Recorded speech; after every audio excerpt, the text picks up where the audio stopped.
Good morning, members of the legislature. My name is Bob Lowry. I'm the Deputy Director of the New York State Council of School Superintendents. We're here to talk about teacher evaluation policy. The state enacts policies for all different aspects of schools, but policies regarding teacher evaluations are unique because they can affect literally every single classroom in the state. Anything worth doing at all is worth doing well, and it's worth doing teacher evaluations well. Superintendents play a special role. The evaluation policy, obviously on a day-to-day basis, that affects teachers and principals most intensely. But at the outset, it's the superintendent who plays the leading role in trying to figure out how to take a policy enacted for the whole state and make it work for the particular community that they serve. I've prepared some testimony. Why do we do evaluations? Not just to stick a number on a teacher or sort them into categories, but to try and improve teaching and improve student achievement as a result. Contribute to that in two ways. One, by helping districts make good decisions about who to give tenure to, who to promote, who to dismiss. The other is probably more important. Give teachers feedback on how to improve their work. In any given year, we make decisions about personnel decisions about only a small number of teachers, but every one of us can improve how we do our job every year, and that goes for teachers as well. In my handout, I have a little bit of information about how the current system works. Basically, the evaluation is based on three parts. One, a state student performance measure, a locally assessed measure, and then finally what we might call practice measures, other 60%, mostly from observations of classroom, of teachers at work in the classroom. Then we take the scores from those three parts and add them up and sort the teachers into categories: highly effective, effective, developing, ineffective. What do superintendents think about APPR now? We did a survey last summer. 69% of superintendents said those other measures, those practice measures, are having a positive impact on efforts to improve teaching, chiefly from the observations and the conversations that have gone on between teachers and principals. The student performance-based measures, no more than 38% said those are having a positive impact. Then we also ask, how do you see the evaluation system affecting the decisions you make? And again, very little. At best, people are withholding judgment on the value of the system for making those sorts of formal decisions. On the other hand, half the superintendents did say they see a positive impact on giving teachers feedback on how to improve their job. Page 7, I just have some quotes from our survey about what superintendents had to say. In the budget that was enacted last month, we're going to a new system where we use what's called a matrix. It's kind of an intimidating term, but a calendar is a matrix, rows and columns. The vertical axis is student performance. The horizontal axis is the observations. And those are probably the right ideas to look at, but a key question is, what's an appropriate measure of student performance? And I think superintendents feel we have put too much emphasis on state tests. Then we combine the results from those two measures and decide what rating to give the teachers overall. You see in slide 9 how that works out. Highly effective on both, you're highly effective overall. That makes sense.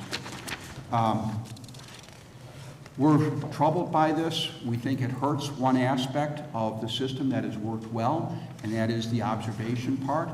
The new law requires districts to use independent observers, not the teacher's principal, but perhaps someone from another school, another district, maybe someone from a college or some professional that they contract with.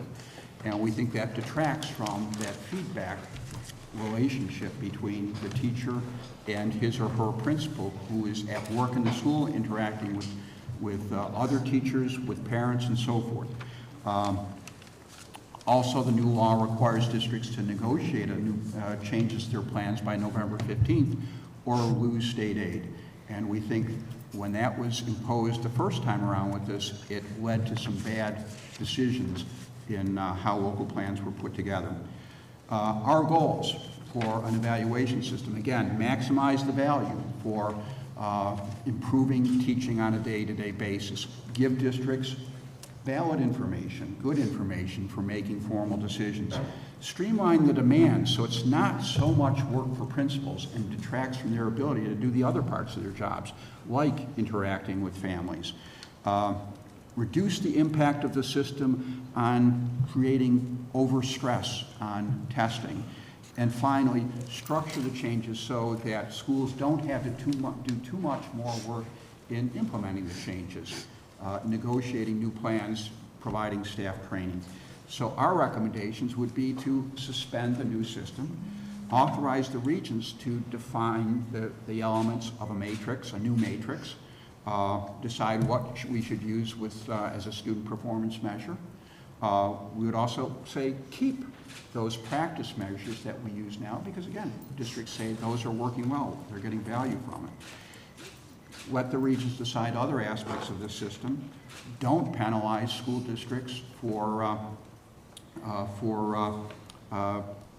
failing to meet a deadline. Instead, say, here's a state default plan that goes into effect if you don't have a plan locally developed by the time of our deadline. And finally, we would want regents to be consulting with experts, with superintendents, but also teachers and principals, parents, students, and people in the higher education community on designing a new system. And I'll be happy to try and answer any questions. Good morning. I would want to know, what is your, how are you going to penalize, or how are you going to, what's going to be the next step after you get these results back for the teachers? What is the punishment for them going to be if they don't meet the standards? What is the reward going to be if they do meet the standards? Sorry, I have a little bit of trouble hearing, but if you're asking what's the next step after you get the results back. Yeah, for the teachers. Yeah. That depends in part on what the results are. Again, the current system results in a numerical rating, and then also teachers are, based on that score, assigned to a category: highly effective, effective, so forth. And a key idea that we have is that you should really create a fork in the road, where if someone is clearly an effective teacher, we just want to help them get better. If they're ineffective or developing, then yes, we want to ideally help them get better, but and so the current law says if someone is rated ineffective or developing, you can assign them a teacher improvement plan.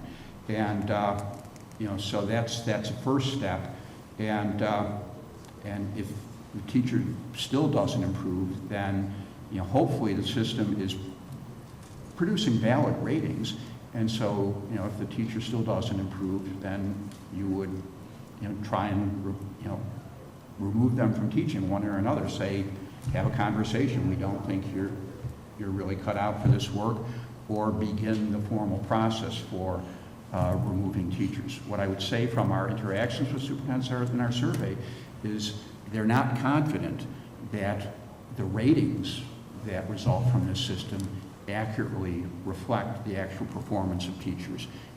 Good teachers rated poorly in some cases, weak teachers rated strong. So as I said, people are seeing value in terms of giving information to help teachers improve their work, but they're not confident in the current system for making those kind of formal personnel decisions.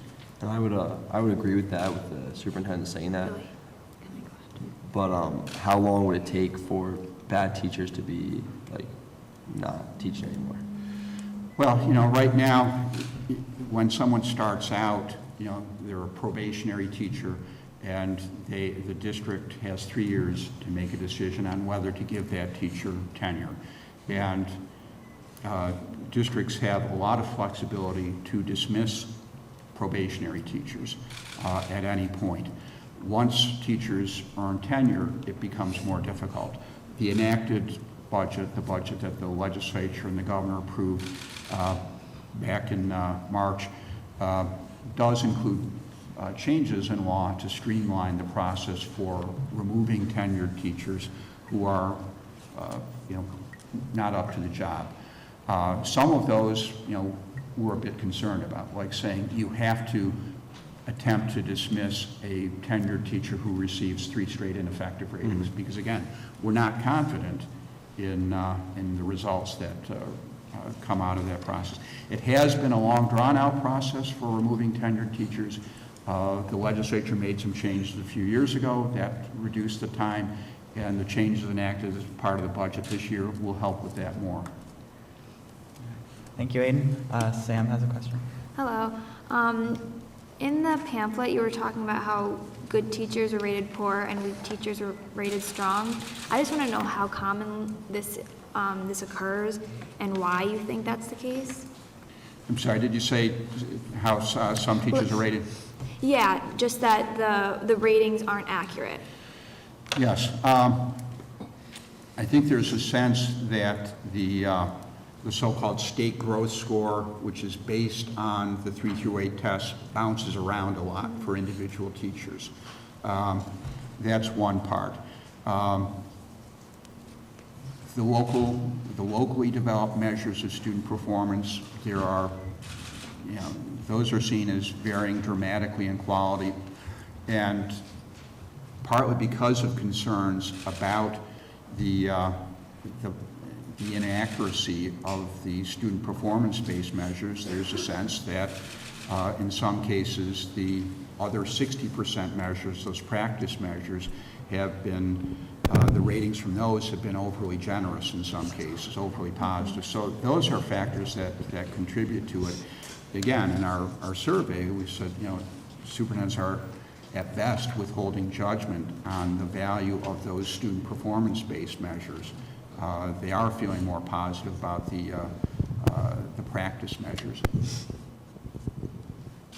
Thank you, Sam. Go ahead. Hi, good morning. I would just like to know, how would the system be effective between different school districts if it's a common standard, especially with upcoming Common Core, situational differences, like between a city school and a suburban school. There are different kinds of students in different situations, and it gets sometimes a little more difficult in a city school because of the more diverse population. So I just wanted to know if the new system or the old system addressed such differences. As I said, under the current system, there's 3 parts. 20% based on the state growth score, but only about 18% of the teachers in the state actually get that score. Only 18% of the teachers are, grade 4 through 8 teachers. So in most cases, it's a locally developed alternative to that. Then there's locally assessed 20% on student performance, and then the other 60% measures, those are locally developed. So most of the plan is developed locally. The state growth score, that is developed exclusively by the state. That does make efforts to adjust for differences in the characteristics of students. Having said that, I think there's still a lot of skepticism about how well it does that. Thank you. We have time for one more question. Bianca? Good morning. I just have a question about the vertical axis and the horizontal axis. Are those going to be looked at equally? Because in some cases, I feel like that it's not always the teacher's fault. It might just be that the students are putting in as much effort, and observation would show how the teacher actually is really operating besides just one test grade. Yeah, well, as I said, I think it's appropriate to look at both these things. One is how the teacher does the job of teaching. The other is what is the impact that they're having.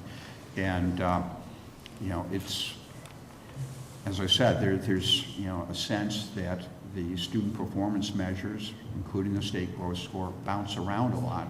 So, comparing the two, hopefully allows you to make a judgment about, is there something wrong with one or the other? If there's a disparity between the observation or practice measures on the one hand and the student performance measures, what's going on? Is the teacher, in fact, doing the job well, and there's just something about the group of students that they've been working with, or is it that the student performance measures are accurate and maybe our observations have been overly generous? So I think there's a value to comparing the two and using them to make a judgment about, as I say, whether it's your measures that are wrong, or, something about the student performance indicating that the teacher really isn't as effective as we need him or her to be. Thank you for your time, Mr. Lowry. Thank you. Okay, hello? Okay. Okay, thank you, Bob. How about a round of applause for Bob? He took some time out to be here with us for students. Thanks, Bob.